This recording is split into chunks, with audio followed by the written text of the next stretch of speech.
Andre, why is that serious expression on your face? Bruna, I have fallen in love with another girl who is prettier than you. You will have to raise this child you are expecting alone. And let me be clear, I never wanted to have a child with you. Your words were like a slap in the face, revealing your arrogance and disrespect not only towards me, but also towards the child I am expecting. I asked for some time to process everything and retreated to the room. Later I heard the front door close. Andres probably went home, and now I find out that he had an affair with my best friend. How can I accept someone who uses such degrading terms to refer to his own child? I will raise this child alone with all the love I have. But when Andre regrets it and comes to me asking for forgiveness, I will show him everything he did by abandoning me while pregnant and leaving me for another woman. I invite all of you to subscribe to the channel here, and if you like our content, support the channel. There is a heart-shaped button below. We would be very grateful for your support, and let's follow this exciting story to the end together. I am Bruna. I am about to turn 26 and I live with my husband Andre in an apartment that my parents bought for me. Since I was a child, my parents lived abroad due to their jobs and I did not go with them. I stayed with my paternal grandparents. Ideally, I should have accompanied my parents, but I was frail when they were transferred abroad. They consulted my grandparents, who wanted very much to take care of me. My grandparents convinced my parents to leave me with them. Although I sometimes felt lonely without my parents, my grandparents showered me with love. My parents would video call me whenever they could and would come back during their long breaks, so I did not feel so lonely. When I reached high school, my health improved and I led a life like any other normal person. However, during my high school years, my grandparents tragically died in a car accident. Anticipating my old age, my grandparents had already spoken to my parents and left a will. They stated that I was to inherit all of their assets and the insurance money. My parents were unable to stay for long periods of time due to their jobs. After much discussion, it was decided that I would live alone, and that is when they purchased the apartment for me. I have lived alone in the apartment since high school with a generous allowance and the housekeeping skills my grandmother taught me. Life was comfortable. Even after I started working, my parents continued to send me money for when I needed it, so I did not need to use the inheritance from my grandparents. I met Andre, my now husband, through work. Andre, who was in business with my company, fell in love with me at first sight. Impressed by his enthusiasm, we began dating and our relationship deepened. Our relationship progressed smoothly, and about a year later, Andre proposed to me. Before our wedding, we planned everything in advance so that my parents could attend without any problems. However, for other family gatherings, we had to plan everything meticulously, as my parents were extremely busy. It was only 3 months after our wedding that I told Andre about my parents' work abroad and their wealth. I had hidden this information because in the past men had approached me with ulterior motives, attracted by my parents' wealth. Bruna's parents are not super rich. We will continue to receive money from them. That way we will have more space in our lives and emotions, she thought. But now that I am married, I do not want to depend on my parents. I want to live on my own. Andre, however, asked that we rely on my parents for financial support, at least at first, as we still had many preparations to make. I spoke to my parents, but they were not very interested in it. They kindly agreed, saying that they were far away and that this was the most they could do for us. In the first few months, Andre contributed adequately to the household expenses, but that amount gradually decreased. When I confronted him about it, he always apologized, saying that he could do it that month. The money he put into the house kept decreasing until he eventually stopped contributing the agreed amount. He probably spent the money needed for us to live independently and wasted it. As a result, he often came home drunk. Even when he wanted to have a serious argument, he was too drunk to have a conversation. Before discussing the matter with my parents, he even helped with the housework, but now he didn't do anything anymore. These things piled up and my dissatisfaction with Andre grew. Becoming a housewife was Andre's wish. However, considering that this situation was not good and without being able to consult him, I decided to work part-time at a nearby supermarket. A few days later, Andre came home furious. "Hey, Bruna, why are you working part-time? I never said you could. It's embarrassing. Quit right now. You're dissatisfied with my salary. It's embarrassing because you don't bring your full salary home. We can't live like this." "What else? I can do it," I said. "What are you talking about? We have your parents' money, right? Don't go to work starting tomorrow. If you don't resign, I'll call your work and make you resign, so get ready." Quote. I thought he was just talking, but the next day when I went to work, he really called. "We got a call from your husband," my boss told me. Andre's actions left me feeling very embarrassed. Above all, I didn't want to cause trouble at my workplace or involve my colleagues in my domestic problems. Although I couldn't accept the situation, I reluctantly decided to resign. Unable to shake off my feelings of frustration, I decided to consult my childhood best friend, Sandra, about Andre. "I see this has happened.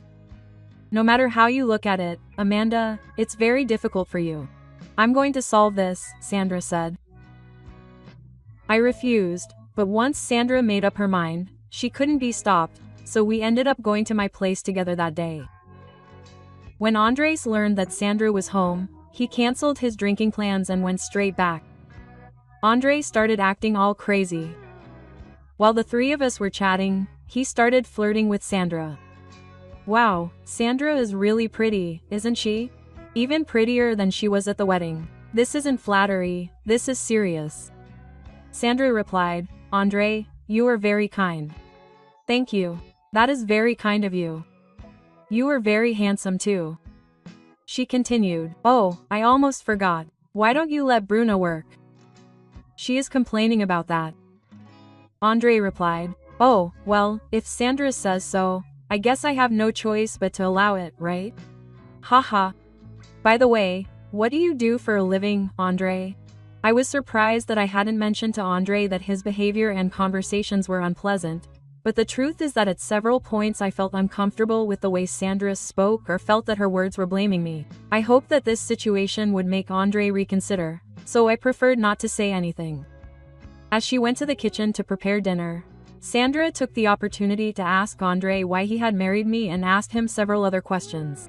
Andre replied, laughing, "She had nice things and she seemed well dressed. She seemed to have money." This made me wonder if he had married me for my assets, but I remembered that the conversations about my parents' jobs had begun months after the marriage, so I tried to push those thoughts aside. However, other conversations between the two of them also made me uncomfortable. "It's a shame I didn't realize earlier how nice you are to talk to, Andre. Now that I think about it and look into your eyes, you're so handsome. Maybe you don't deserve Bruna or maybe you're not compatible. But oh well, it's too late now, I'm just kidding," Sandra said with a laugh. Then Andre replied something incredible. "Actually, Sandra, you're cute and fun to talk to. Maybe I should stay with you." They were having that conversation, but to me it didn't sound like a joke. I was really worried because Sandra had never been in the habit of flirting with the man I was interested in, and that had made me feel uncomfortable from the beginning. Andre was also to blame. Even though he knew he might be listening, he kept saying things like that. Even if it was a joke, normal people wouldn't talk like that. After hearing that next to Sandra at the entrance, I went to the living room to talk to Andre about how I felt about what Sandra had said. But Andre, in a good mood, started talking to me. "Well, Sandra mentioned the part-time job for you, Bruna. When a girl as pretty as her tells you something, you just have to accept it, right? Otherwise, you'll ruin my image. Bruna, if you want to work, go ahead. What's the problem? Seriously, Sandra is very pretty. I might want to consult her about something, so just to be safe, give me her contact information, okay? Good, right?" I felt bad thinking that while I was trying so hard to convince him, he changed his mind with just one word from Sandra. Sandra might have a habit of flirting with the men I'm interested in, but Andre and I are not just boyfriend and girlfriend, we're married. So I thought everything would probably be fine.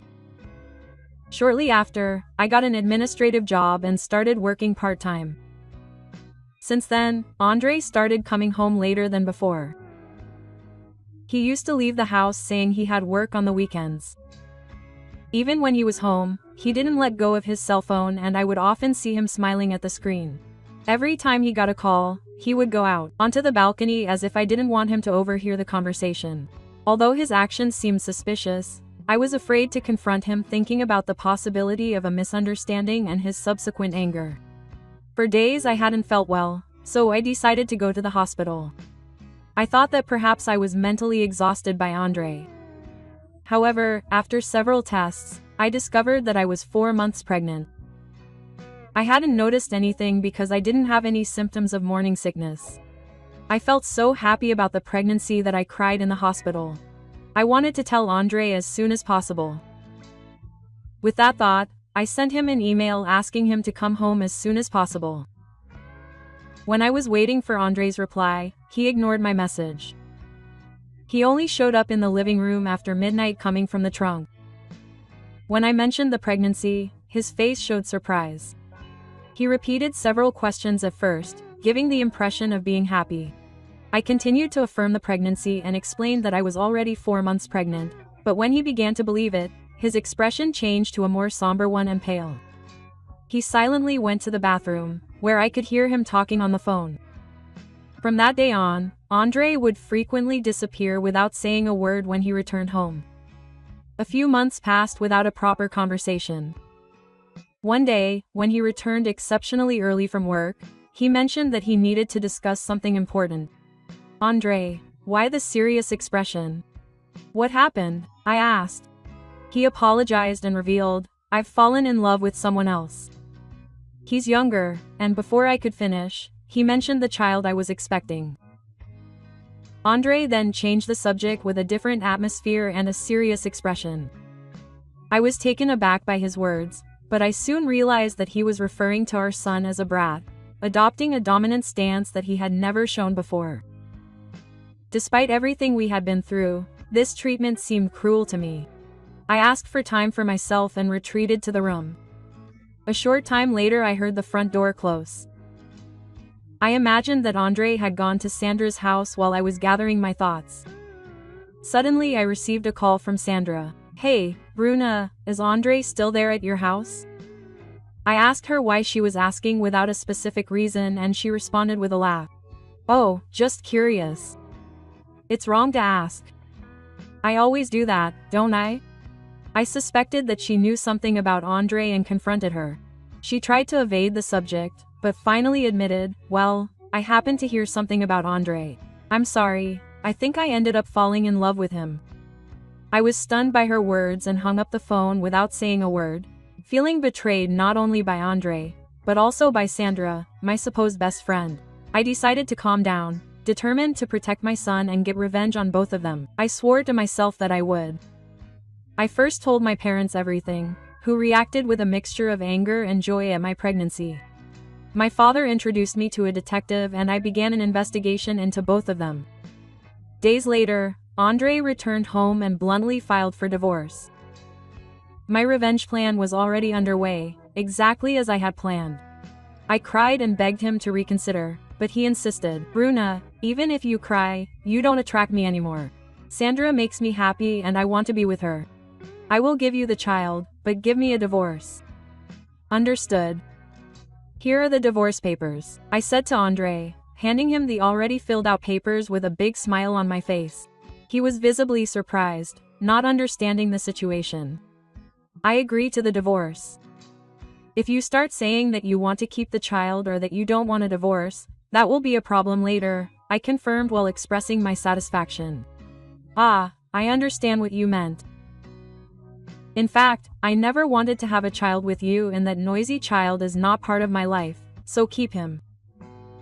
I must admit that I was surprised by those words of Andre. "Just go ahead with the divorce," he replied, looking me coldly from top to bottom. "Are you sure about this? You won't regret it later?" I continued to observe his persistence. I don't want to hear later that I never wanted a divorce or to abandon your child. I laughed softly. That's not going to happen. I'll never regret it. Haha, and I'm going to live with Sandra, so please get out of here soon. And please reach a compensation agreement with Sandra. I ended by responding to Andre's statement. He seemed confused, but I chose not to pursue the matter further after our conversation. Andre mentioned that he was going to travel soon after filing for divorce and left happily. I informed my part-time job about the divorce and that I needed time to sort everything out. They were very understanding and gave me a leave of absence. I also told my parents about the divorce and the apartment. When I asked if there was any problem with leaving the apartment they bought for me, they had already prepared a new place and were planning to sell this one. I quickly packed my bags and moved into the new residence my parents had prepared.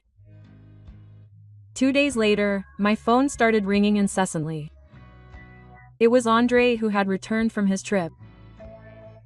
I could imagine that he wanted to argue on the call, so I just sent him a message. I can't stay in that apartment any longer. It's already for sale, I told Andre. I sent your belongings to Sandra's house. They should arrive today. After sending the message, I turned off my phone, pondering what would come next. I headed to the law firm recommended by my father. I explained to the lawyer that Andre seemed to have been influenced by Sandra, fostering a misunderstanding about the need to compensate her. I questioned how he had come to that conclusion, but I soon discovered when I saw my phone the next morning flooded with calls and messages. After hesitating, I called Sandra, who answered immediately. Bruna, you finally got in touch. What's going on? Why did you sell Andre's apartment without permission?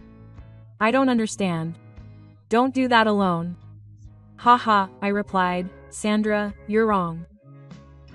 That apartment was bought by my parents, it's in my name and it was mine. You know that. Andre always claimed that it was her house. And also, to pay compensation now. Sandra interrupted, confused. I don't understand why I should pay compensation.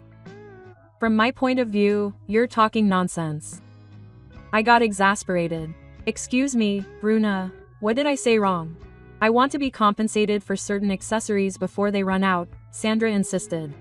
I was surprised at how out of line this can be, Sandra. So, it was you who spread these stories to Andre. Frustrated, I concluded, if you have any more questions, talk to my lawyer. I'm hanging up now. Sandra tried to continue the conversation, but I realized that there would be no point in continuing to talk to her. She seemed completely out of control. I decided to let the lawyer handle this. 2 days later, the lawyer contacted me. She was exhausted, as expected. According to him, Sandra mistakenly believed that she would be entitled to compensation without conditions. Clearly, since she was the one having an affair with my husband, there was no reason for her to pay me anything. When the lawyer explained this to her, Sandra began to cry and screaming, refusing to speak rationally. I felt bad for involving the lawyer in this mess. He suggested that dealing with her was difficult and a waste of time. Let's prepare the account and seek a quick resolution, I agreed, asking him to proceed. In the meantime, Andre continued to contact me persistently. I replied that I should talk to my lawyer and ignored his attempts. Later, Sandra finally agreed to pay me compensation and Andre also had to pay $3,500,000 and on top of that monthly alimony. After resolving this, my phone was flooded with complaints, so I decided to change my number, email and everything else. I shared the new contacts only with close friends. The compensation was paid in full by both of us and the alimony is transferred regularly.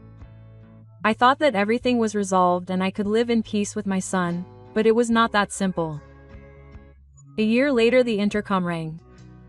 I checked on the monitor and saw Andre with a frantic expression. For safety I called the police, but to avoid alarming him, to the neighbors, I reluctantly opened the door to ask what he wanted. Quote, "This is where you moved," he said. "I saw you the other day by chance and I followed you here, Bruna, can we try again? To get back together." You're not with Sandra anymore. What happened? It seems that he and Sandra finally got married, but I don't know all the details. It seems that Andre and Sandra accumulated huge debts, around 3.5 million. They wanted to have a grand wedding ceremony and went into even more debt for it. However, their mistakes became public knowledge, resulting in many guests not attending and a significant financial loss. Despite the troubles, with great effort, he was able to pay off the debts quickly. But Sandra's reckless spending habits were her downfall. She spent not only on luxury, but also got involved in the world of clubs, wasting a lot of money. Her debts with interest continued to grow. At one point, Andre even diverted funds from the company, but he was quickly discovered. Now her total debt is approaching $20 million. Sandra, fleeing from creditors, was arrested and taken away somewhere with no sign of returning. That was the reason he came to see me. Your parents aren't rich, Bruna. Even though I consider them my parents, do you think they could pay off my $20 million debt? And why should they, Andre?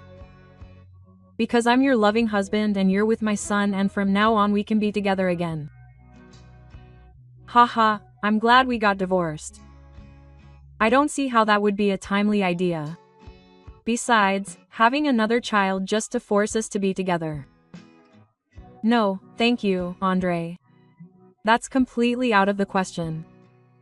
Please don't touch me. It's disgusting. What are you trying to do? Upon hearing my voice, my new boyfriend approached, and when Andre saw who it was, he almost fell backwards. The police arrived shortly after and took Andre away. Worried about the future, I sought a restraining order from the local court, but the surprises didn't end there.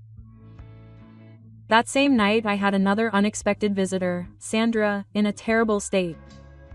Considering her previous actions and words, I asked my boyfriend to call the police before leaving.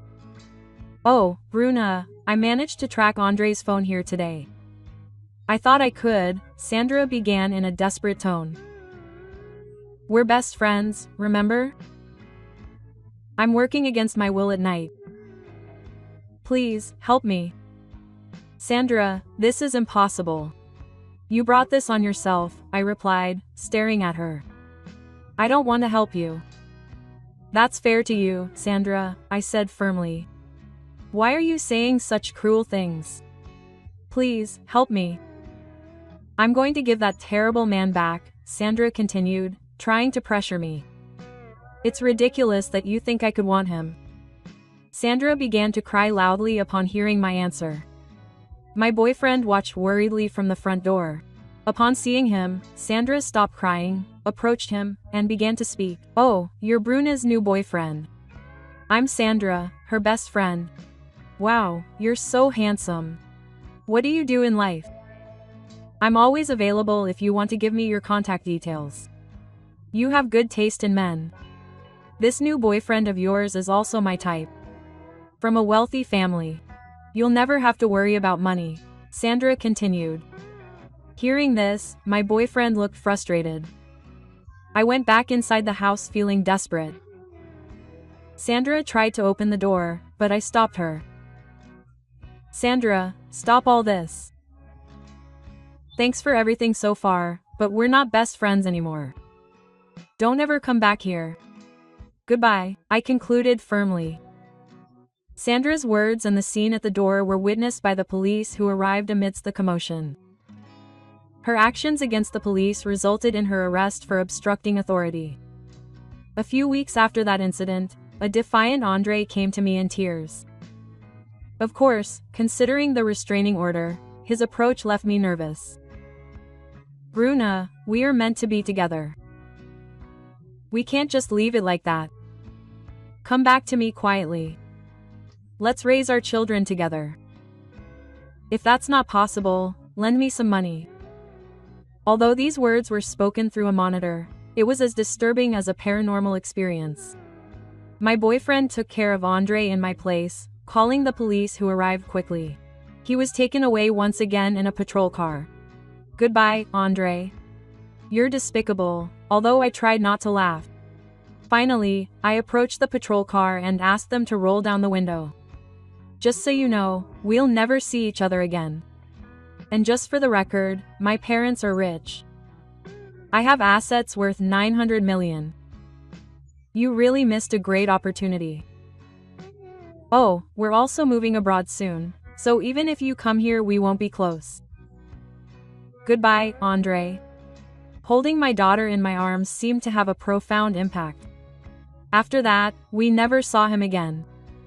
However, there was a single letter from him in our mailbox, begging for reconciliation and money. The same pleas repeated over and over again, and the content was as follows. I have never forgotten you, Bruna. Break up with that guy and come back to me. That child is ours, right? The 900 million you mentioned was just to get my attention, right? I understand Bruna's feelings, but belittling mine is something else. I can't imagine anyone else but Bruna. I love her. I think she will come back to me. I have always waited for Bruna. In the worst case, Bianca could be given to that man. I only need you. The content, like a delusional narcissist, was densely written on 3 sheets of paper. Of course, I did not contact him. It was disgusting, so I folded a corner, sprinkled it with salt and threw it in the trash. After that letter, no more correspondence came home, nor were there any sudden attacks. After several months of a quiet and peaceful everyday life, Bianca, he and I went to the airport to prepare for the move abroad, where my parents live. By the way, he is a veteran, whom I met at my part-time job. He politely taught me the job duties, being a reliable, serious and kind person, the complete opposite of Andre. Bianca has grown fond of him and admires him as a father. During the part-time job, he showed interest in me, but since she was married at the time, it seemed like he had given up. However, after the problem with Andre and my subsequent divorce, he reached out to me again.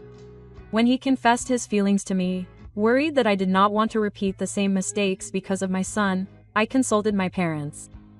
They encouraged me to give this serious relationship a chance. I was attracted by his charm and sincerity when discussing our plans to go abroad, where my parents are. He said he would come with me. We discussed everything carefully and are coming out with plans for marriage. I hope that with him, including my parents and my son, we can all live happily together. Sorry if my story got a bit long, but I needed to recount every obstacle I faced in my life with my ex and my so-called best friend. I was mistreated a lot by those who should have always been by my side, but now that I think about it, I'm even grateful that he showed his true self. I'm so happy to have my daughter in my life. I love her from the bottom of my heart. As for her father, it's better not to say words out of respect for all of you who listen to my story. Thank you to everyone here on the Moments of Life channel who were so kind to me, shared my story and everything I've been through. And if you've made it this far, I'd love to hear your opinion. What would you do if you were in my shoes? Leave your opinion here in the comments because it's very important to all of us. I also invite all of you to subscribe here on the channel, and if you like our content, support the channel. There's a heart-shaped button down here. We'll be very grateful for your support and we'll see you in the next Moments of Life stories.